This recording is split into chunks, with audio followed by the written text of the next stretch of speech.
Kan du fortelle litt om deg selv? Hei, jeg heter Ivana Trotsenko. Jeg kom til Norge for 2 år siden, og så jeg trives her. Hva jobbet du med før du kom til Norge? I Ukraina jeg var hudlege, så jeg jobbet med hudsykdommer og veneriske sykdommer.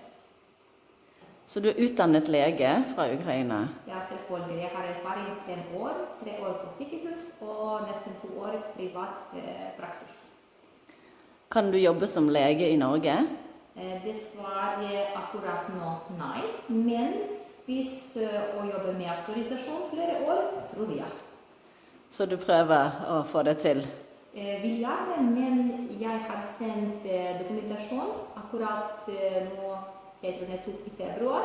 Så nesten svar kommer om 1 år, og etterpå jeg må jobbe med fagprøve, norskprøve og være etter på listen. Så hva gjør du nå da?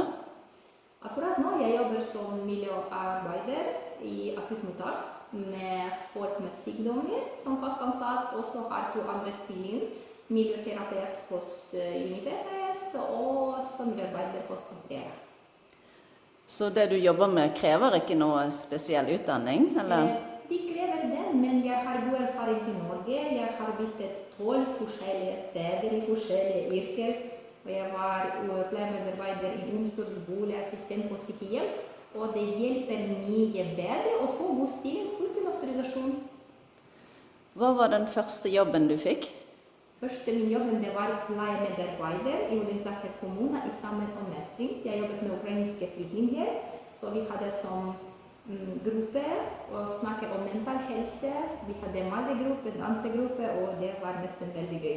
Har du gått på introduksjonsprogrammet? Jeg hadde den, men bare 2 måneder, på grunn av for meg det viktigste ting å jobbe selv. Og jeg elsker å ha mine egne penger, og så jeg tror hvis personen kan jobbe, det er mye bedre, også med språk på jobb. Ja, for du hadde jo en veldig prestisjefull jobb i Ukraina. Og hvordan er det nå å jobbe med et yrke som har lav status? Som nå miljøarbeider og miljøterapeut, jeg føler meg trygg og komfortabel på grunn av lønn, på grunn av jeg jobber i medleverturnus og har masse ledig tid. Men dessverre første jobbene mine, det var også assistent på sykehjem og bartender, negledesigner, resepsjonist og masse andre, og det var veldig tøft. Å forstå så du har god erfaring på dagen, men dessverre du kan ikke bruke det. Jeg var veldig trist, og jeg tror det er et stort problem for mange ukrainske folk. På grunn vi har høyere utdanning og kan ikke bruke det dessverre første tid i Norge.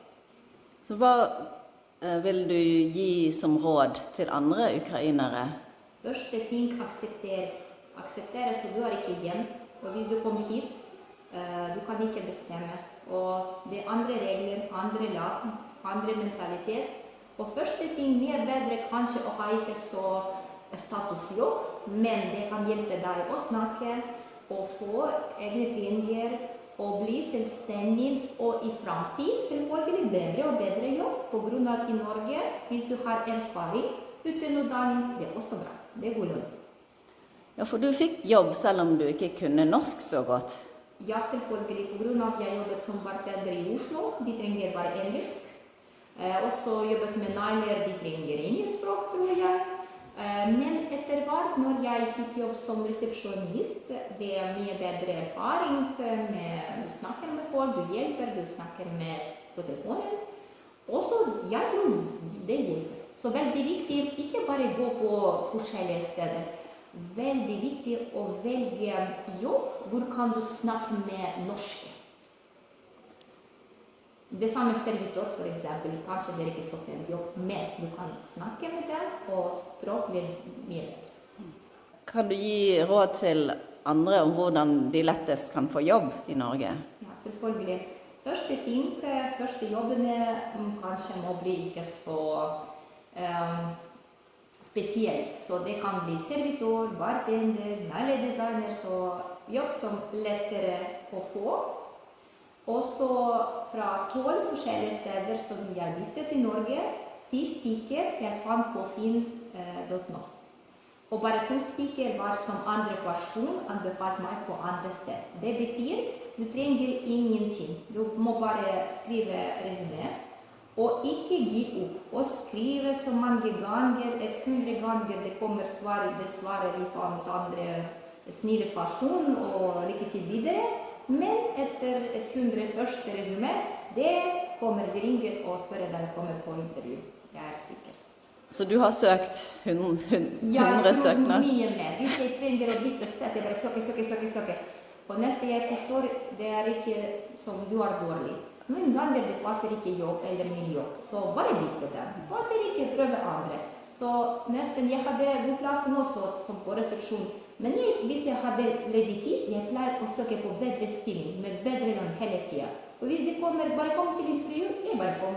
Hvorfor ikke? Vi må prøve. Hvis du prøver ikke, 100% ingenting. Hvis du prøver, kanskje ja, kanskje nei. Så hvor mange jobber har du hatt i Norge? 12 stykker.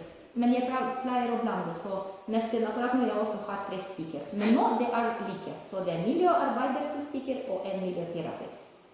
Og jeg er veldig glad i den, og nå jeg skal ikke bytte etter. Bare skal vente på autorisasjon. Men først jobben, hvis du føler det passer ikke, eller det er ukomfortabelt, selvfølgelig, du må bare prøve på nytt. Og det kommer. Hvordan er arbeidslivet i Norge forskjellig fra arbeidslivet i Ukraina? Det er helt forskjellig. I Ukraina dessverre vi har ikke det ord som arbeidsmiljø. Så for meg var det. Og nesten det er veldig god ting. På grunn av jeg var på forskjellige steder, og nesten det var like jobb. Men på forskjellige steder var komfortabelt eller ukomfortabelt. Og hva jeg forstår som det er veldig viktig ting, mental helse. Hvis du føler seg så du er ikke nyttig, eller det er kanskje som de respekterer ikke deg, vær så snill bytte dem. Hvordan har du klart å lære deg norsk? Dessverre, jeg har ikke gjort det. Men jeg tror når du jobber på forskjellige steder og med folk, det kommer. Så kanskje jeg skriver med feil, snakker litt med feil, men veldig viktig ting kanskje forstår selv, så det går fint, det tar litt tid. Du kan ikke bare komme til andre land og snakke perfekt, og det er normalt. Så ikke kritisere seg og gi deg litt tid. Lærer deg noe norsk? Altså, leser du noe norsk hører du på noe? Ja, selvfølgelig. Jeg elsker Netflix. Jeg tror det hjelper mye mer også hjemme. Så bare vær så snill og tegne filmer på norsk med engelsk subtitler eller ukrainske, og det er også veldig kul ting. Men nesten ja, når jeg var i mottak, det var så kjedelig, og jeg lærte språk kanskje i en måned. Så, og det var nok, disse første ordene, etterpå å bruke hele tiden. Så jeg tror det, kanskje vi har som basisord, så hvis du vet det, du kan snakke litt. Ikke så mye, kanskje du vet ikke andre navn på andre ting, men hvis du for eksempel vet ikke hva er på norsk vannkoke, du kan bare si, kan du gi meg ting, så jeg kan koke vann. Så det går. Det viktigste ting folk forstår deg, hva du mener, og etter hvert det kommer bedre språk. Så du tenker at det er viktig å lære mange norske ord, og så putte de sammen, eller? Ja, men jeg lærte ikke, bare på grunn av at du er på jobb, og du må forstå hva folk trenger, hva du må gjøre, og det kommer selv. Det hjelper mye. Ja, du virker som en veldig positiv person, så tror du at det hjelper for at du skal få jobb? Ja, selvfølgelig. En god ting her i Norge som når du kommer på intervju, de velger deg ikke på grunn av din erfaring, utdanning, språk. Ingen spurte meg om norsk prøve. Jeg har ingen norsk prøve. Jeg hadde bare 2 måneder norsk kurs og slutt der. Så, men hvis du er ærlig person, hvis du er positiv, snill person, det er mye lettere å få jobb. På grunn av norske velger deg som personlig. De føler at det er bra ansatt, har du lyst til å jobbe eller nei. Det er ikke så lett, sier, jeg blir så fint ansatt. De forstår det, og de ser det. Så bare bli ærlig. Og så veldig enkelt. Veldig? Enkelt. Ikke som jeg vet så mye, jeg har så stor erfaring. Så hvis personen snakker med deg, bare sier sånn, du har stor lyst på å jobbe, du liker den yrket, som for meg vanlig jeg velger klassen og jobber med folk. På grunn av jeg elsker å jobbe med folk, som når de spør meg hvorfor kom hit, På grunn av jeg vil gjerne å få jobb, og jobbe med folk og hjelpe dem. Og det er selvfølgelig det nok for dem. Uten så språk og andre. Ja. Ja, for den utdanningen du har egentlig ikke hjulpet deg til å få jobb. Det er mer din innstilling.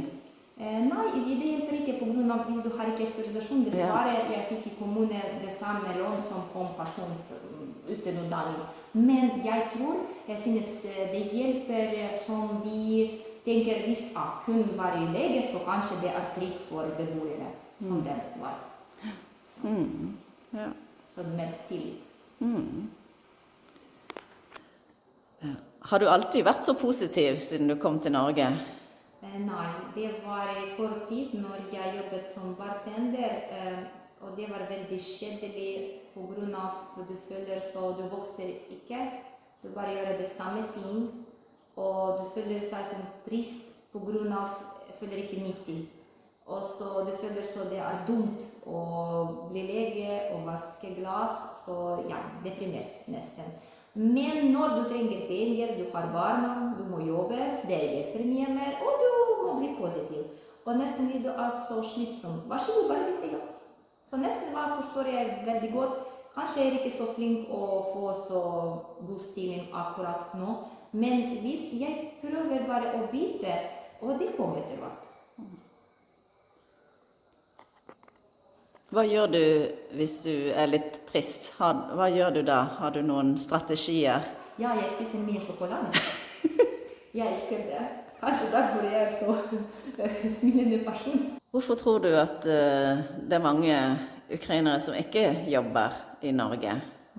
Jeg tror folk fra Ukraina er ikke late og har stor lyst på å jobbe. Men dessverre på grunn av som mer 70% ukrainske folk har høyere utdanning.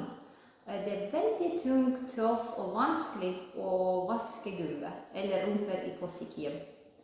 Så hvis du tenker på det samme måte, ja, du bare sitter hjemme og har depresjon. Men hvis du forstår det andre land, andre regler, og du må bare prøve nye ting, og du jobber hardt, det kommer etter hvert god stilling. Men viktigst ting å forstå, så status er ikke så viktig. Status det er, som i Ukraina, veldig viktig, men i Norge det er bare når du tenker så den personen er bedre enn deg. Men hvorfor vi må tenke på det? Viktigst ting hvis på din jobb du er nyttig. Det er alt. Og Norge er land som er veldig god for vanlige ansatte. Du kan jobbe som bartender, designer, assistent på sykehjem, men du får det samme pengene. Så du føler etterpå seg veldig god. Du føler ikke den status på grunn av hvis du jobber hardt, hvis du jobber mye, du har kjempehøy lønn og er veldig fornøyd med det.